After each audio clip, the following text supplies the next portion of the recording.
من الكرة وشقوتها. كل عام وانتم بخير. الموسم الكروي الجديد بدأ بإثارة ومتعة وبدأ بشقاوة. البداية كانت مع وادي دجلة مع بيراميدز، لما وادي دجلة اتعادل مع بيراميدز 0-0 وكان هيعمل مفاجأة ويكسب بيراميدز حامل لقب دوري أبطال أفريقيا.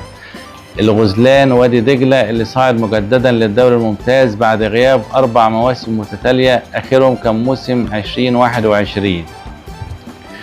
تاني مباراة كانت في أول أسبوع، كان الزمالك بيلاعب سيراميكا كليوباترا. الزمالك في أول اختبار للمدرب الجديد البلجيكي فيريرا مدرب الزمالك، بينجح في أول اختبار ليه وبيكسب سيراميكا كليوباترا 2-0 في مباراة كان نجمها ناصر ماهر ومحمد شحاتة. ناصر ماهر جاب جون جميل، ماهر جاب ناصر ماهر، يعني هو هدف ماهر من ناصر ماهر.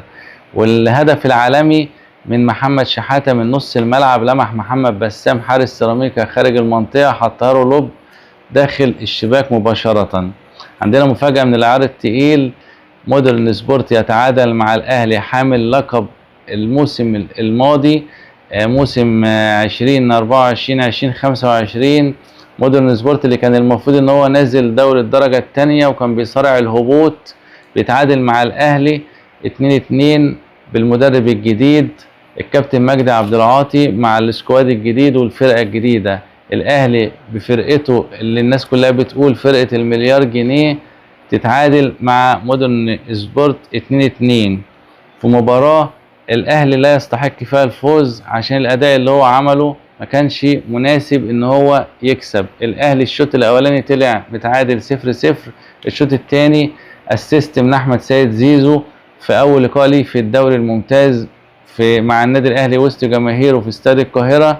كورنر بيرفع الكورة على دماغ أحمد رضا بيلعبها رأسية في المرمى على طول، أول هدف في الدقيقة 50.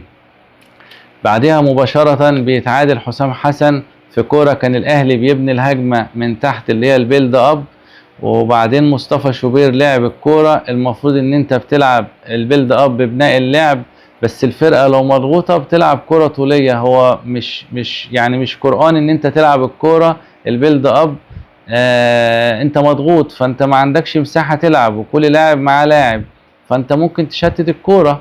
هو مصطفى لعب الكوره وزنق فيها كريم فؤاد ما لحقش يلعب الكوره، اتضغط عليه اللاعب، ضغط وخد الكوره ولعبها لحسام حسن اللي حط